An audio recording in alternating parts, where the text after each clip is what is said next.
गिरामी कदर अहबाब, अस्सलामु अलैकुम व रहमतुल्लाहि व बरकातुहू। फ़िक़्ह के नए दर्स के साथ आपकी खिदमत में आपका मेज़बान सैयद आमिर सईद शाह आपकी खिदमत में हाजिर है।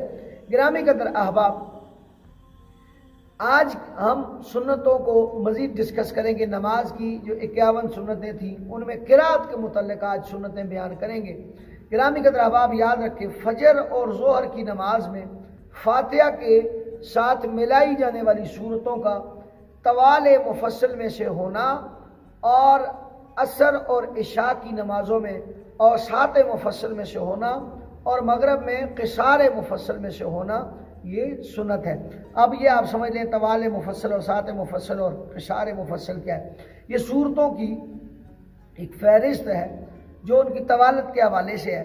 तवाल मुफस्सल में सूरतुल हुजरात से सूरतुल बुरूज व समाए ज़ातिल बुरूज तक, ये जो है आप फजर में और ज़ोहर में कोशिश करें इन सूरतों में से पढ़ लें, ऐसा करना सुन्नत है। और औसात मुफस्सल सूरतुल तारिक से सूरतुल बय्यिना तक, ऐसा करना जो है आपके लिए ये क़िसार औसात मुफस्सल में से, यानी असर और इशा की नमाज में।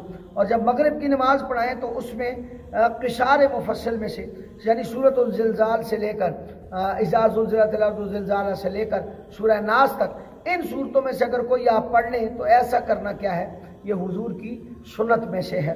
गिरामी कदर अहबाब, याद रखें सूरतों की ये तायीन उस वक़्त सुन्नत है जब नमाजी मुकीम हो, लेकिन अगर नमाजी मुसाफिर हो तो फिर जो सूरत चाहे वो पढ़ ले।